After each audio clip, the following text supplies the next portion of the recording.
Hati-hatilah, inilah 10 jenis orang yang salatnya tidak diterima. Siapa sajakah mereka? Simak penjelasannya berikut ini. Bismillahirrahmanirrahim. Assalamualaikum warahmatullahi wabarakatuh. Alhamdulillah, segala puji bagi Allah Subhanahu wa taala, dan salawat kepada Nabi besar Muhammad sallallahu alaihi wasallam. Sahabat setia channel Berkah Ilahi yang dirahmati Allah. Salat seseorang menjadi penerang hatinya.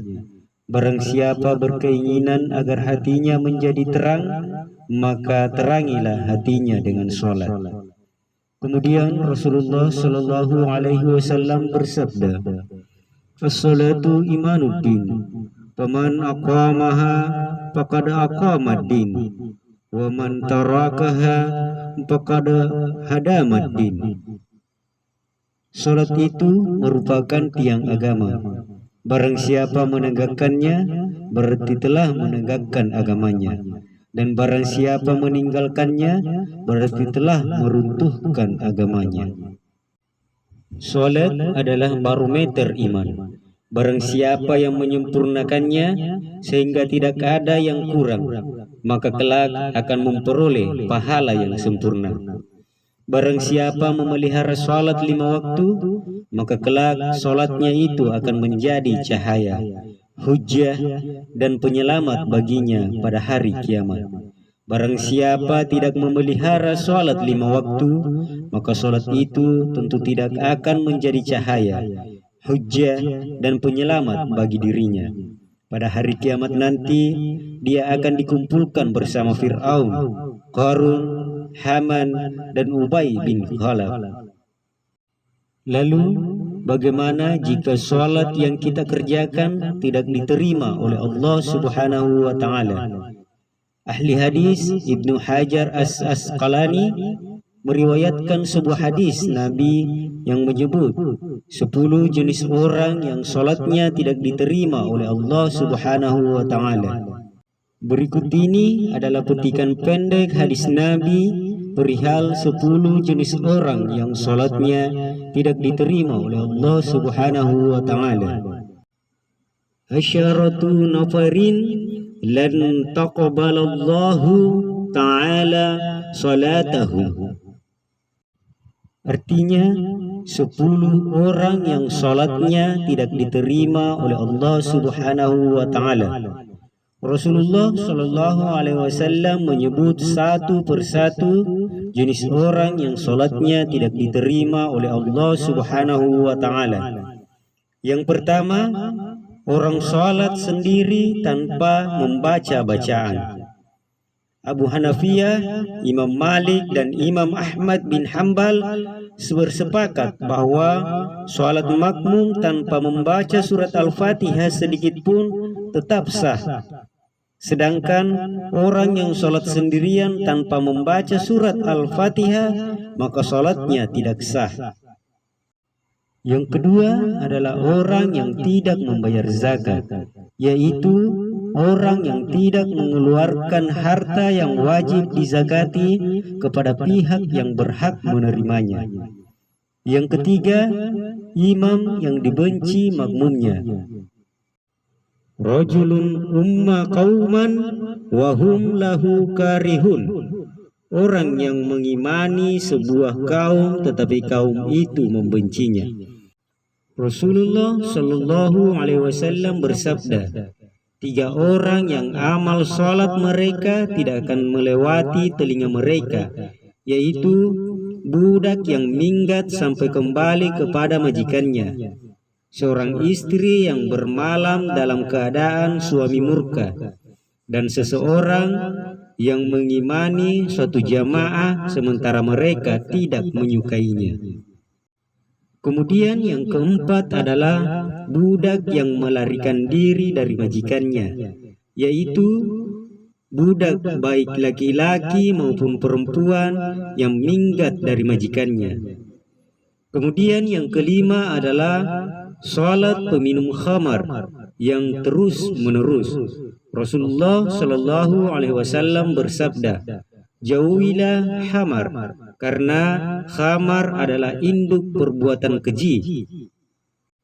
Namun sebelum lanjut pada orang yang keenam tidak diterima sholatnya, saya mengajak kepada Anda untuk terus mendukung channel Berkah Ilahi dengan cara subscribe dan like video ini. Serta bagi Anda yang subscribe dan like, saya doakan semoga kita semua masuk dalam golongan penghuni surga dan kita semua terhindar dari siksa api neraka. Amin, amin, ya Rabbal Alamin. Sahabat setia channel Berkah Ilahi yang dirahmati Allah. Kemudian yang keenam adalah istri yang tidur sementara suaminya murka. Istri yang tidur sementara suaminya sedang marah, murka, tidak suka kepadanya, dan bila mati dalam keadaan tersebut, maka sholatnya tidak akan diterima. Para ulama berpendapat, itu pun juga sebaliknya, bisa terjadi pada suami gara-gara tidak melakukan kewajibannya sebagai suami pada istri, baik berupa makan, pakaian, tempat tinggal, perhatian, dan juga pendidikan. Marah yang tidak diterima sholatnya tentu dengan alasan yang dibenarkan secara agama, yaitu kewajiban suami dan istri tidak dilakukan dengan baik, maka menjadi kewajiban kita sebagai orang tua untuk mengajari ilmu rumah tangga kepada anak-anak kita. Yang ketujuh adalah perempuan merdeka yang sholat tanpa khimar. Khimar adalah pakaian yang menutup kepalanya. Yang kedelapan adalah pemakan riba. Menurut para ulama, pemakan riba memiliki karakter yang sama dengan sekelompok Yahudi yang melanggar larangan Allah perihal perburuan dan penangkapan ikan pada hari Sabtu. Kedua kelompok ini sama-sama berbuat hila atau tipu daya, yaitu sejenis manipulasi atau merekayasa hukum. Yang kesembilan adalah pemerintah yang zalim. Hadis riwayat Abu Dzar radhiyallahu anhu di mana Rasulullah Shallallahu Alaihi Wasallam bersabda, pemerintah kelak di hari kiamat dihadirkan, ia akan dilemparkan ke jembatan Jahannam. Jembatan itu kemudian terguncang sehingga tidak ada persendian kecuali bergeser dari tempatnya. Jika person-person yang dulu menjabat sebagai pemerintah itu adalah muslim yang taat dalam bentuk kebijakan-kebijakan yang adil, niscaya ia akan dapat berjalan di atasnya. Tapi jika ia mendurhakai Allah dengan kebijakan-kebijakan yang zalim, niscaya jembatan itu terkoyak hancur yang menyebabkan dirinya jatuh ke dalam jurang Jahannam. Yang ke-10 adalah orang yang sholatnya tidak mencegah dirinya dari perbuatan keji dan mungkar. Bersabda Rasulullah Shallallahu Alaihi Wasallam, barang siapa yang sholatnya itu tidak dapat menahannya dari melakukan perbuatan keji dan mungkar, maka sesungguhnya sholatnya itu hanya menambahkan kemurkaan Allah Ta'ala dan jauh dari Allah.